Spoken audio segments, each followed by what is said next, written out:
時速70キロの暴風が来るのだ。今から48時間以内に、アルゼンチンのブエノスアイレスは落雷、暴風が同時に街を叩くのだ。外に出たら命に関わる水準なのだ。70キロ、それって台風並みじゃないですか？アルゼンチンって南半球なのに、なんで5月にそんなことが起きてるんですか？そうなのだ。今日は3つのことがわかる動画なのだ。なぜアルゼンチンでこれほど強い嵐が起きているか、南半球と北半球の気象がどうつながっているか、そして日本で同じことが起きたら家庭にどう影響するか、なのだ。最後に一番大事な話が待っているのだ。まず今回の嵐の正体から整理するのだ。アルゼンチンの国家気象局 SMN が発表した情報によると、今週ブエノスアイレス州に非常に強力な寒冷前線が通過するのだ。火曜夜から雨が降り始め、水曜深夜には強い豪雨とひょう、そして金曜には最大70キロを超える暴風が吹き荒れる予報なのだ。寒冷前線って日本でも聞く言葉ですけど、アルゼンチンのものって日本のと同じ仕組みなんですか？それとも南半球だから何か違いがある？基本的な構造は同じなのだ。冷たい空気の塊が暖かい空気の下に潜り込んで、暖気を一気に持ち上げることで積乱雲が発達するのだ。ただ南半球では渦の向きが北半球と逆、つまり時計回りになるのだ。これはコリオリの力という地球の自転によるものなのだ。今回特に危険なのは、この寒冷前線が南大西洋低気圧と合体して急速に発達しているからなのだ。SMN は金曜日について、アルゼンチン海上で温帯低気圧が急激に強まると明示しているのだ。これ、日本でいう爆弾低気圧と呼ばれる現象にそっくりなのだ。爆弾低気圧って名前だけでも怖いですけど、爆弾って何が爆発するんですか？実際どれくらい急激に発達するものなんでしょう？爆弾低気圧は気象学の正式用語で、急速に発達する温帯低気圧のことなのだ。24時間で気圧が24ヘクトパスカル以上下がると定義されるのだ。普通の天気の変化では数日かけて起きることが1日以内に凝縮されるイメージなのだ。缶ジュースの気圧を急に抜くと中身が吹き出るように、大気も急激な変化についていけず暴走するのだ。そしてここが重要なのだ。爆弾低気圧は南半球だけの現象ではないのだ。日本でも毎年春に発生して、2012年4月には北海道で9人が亡くなった記録があるのだ。しかも最近の研究では、気候変動によって爆弾低気圧の発生頻度が増えているという報告が複数あるのだ。9人もまたくなってたんですか？でも先輩、南米で起きてる嵐と日本の気象が連動しているって言いましたよね。それって具体的にどういうつながりがあるんですか？地球の裏側の話なのに。直接影響するというより、同じ原因から発生しているという意味なのだ。南半球のアルゼンチンで今これだけ強い嵐が発生しているのは、南極上空の大気循環が不安定化しているからという見方が強いのだ。その不安定化の原因は海面水温の上昇、つまり地球温暖化なのだ。そしてこれは北半球でも全く同じメカニズムで起きているのだ。もっと深掘りするのだ。なぜ海面水温が上がると嵐が強くなるのか。第1段階、海水温が上がると蒸発量が増えて大気中の水蒸気が増える。第2段階、水蒸気が凝結するとき膨大なエネルギーを放出して積乱雲をさらに発達させる。第3段階、発達した低気圧が周囲の気圧差を大きくして暴風を生み出す。この3段階の連鎖が今アルゼンチンで起きているのだ。その3段階の連鎖って、つまり海が暖かくなるほど嵐が強くなるということですよね。でも先輩、BBC やロイターは南米の今回の嵐をどう報じているんですか？日本のメディアとトーンが違ったりします？面白い視点なのだ。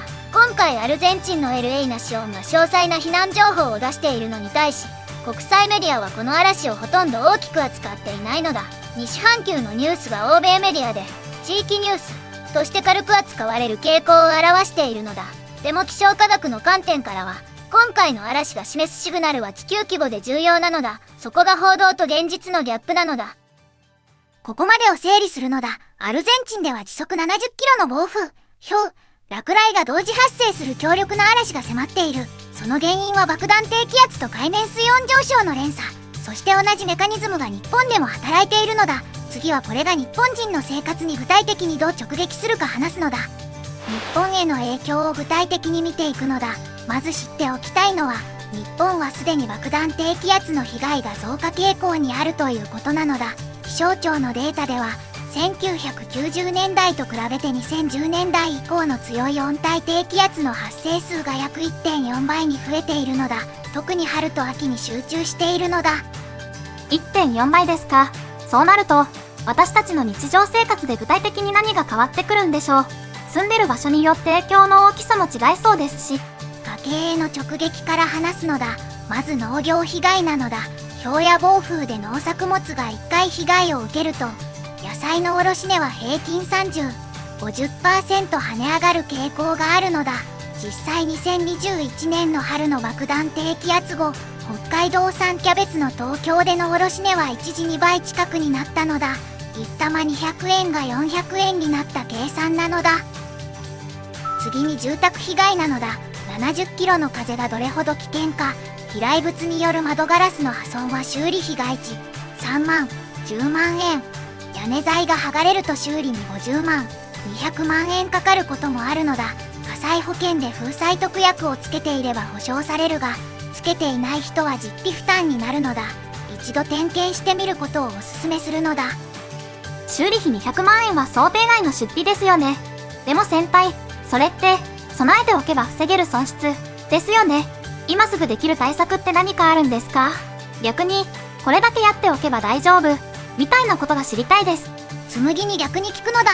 もし明日70キロの風が来ると言われたら、真っ先に何を守りに行くのだ？私だったら絶対ベランダのプランターを先に室内に入れますね。あと自転車。でも正直、こういう話を聞くまで火災保険の風災特約なんて確認したことなかったです。今すぐ見直した方がいいかもしれない。アルゼンチンの SMN が出した防災指示が参考になるのだ。外出を避ける、排水口を清掃する、家電の電源を切る、窓から離れる、屋外にあるものをしまう。この5つなのだ。これ、日本の台風対策と全く同じなのだ。南半球と北半球で言語も文化も違うのに、嵐への対処法は共通なのだ。それだけ気象の物理学は普遍的なのだ。最初に、時速70キロの暴風が来る、と言ったのだ。その数字は遠い南米の話ではなくて、地球全体の大気が今どれだけ不安定になっているかを示すバロメーターなのだ。2012年に日本で爆弾低気圧が9人の命を奪った時、その前年に南半球でも類似の記録的な嵐があった。気象は国境を知らないのだ。今日覚えてほしい数字は2つなのだ。70キロと 1.4 倍なのだ。70キロはアルゼンチンを今週直撃する暴風の速さ。1.4 倍は日本での強い温帯低気圧の増加率なのだ。この2つの数字が示すのは、南北半球問わず気象の暴力が静かに強まっているということなのだ。ニュースで嵐が来たと聞いたとき、それがどこの話であっても他人事ではないのだ。今まで外国の天気ニュースって、で終わってたんですけど、今日の話を聞いたら違う目で見られそうです。南米の嵐を見て、日本の爆弾低気圧の前兆かも、って考えるようになりそう。先輩の個人的な読みでは、今後5年で日本での暴風被害は増えると思いますか？正直に言うのだ。増えると思っているのだ。海面水温の上昇が続く限り、爆弾低気圧の燃料は枯れないのだ。ただ悲観だけで終わるのは嫌なのだ。防災情報を日常的にチェックする習慣、保険の見直し、備蓄品の確認、これを今日やるかどうかで、数年後の被害額が数十万円単位で変わってくるのだ。みんなは今の火災保険に風災特約がついているか知っているのだ？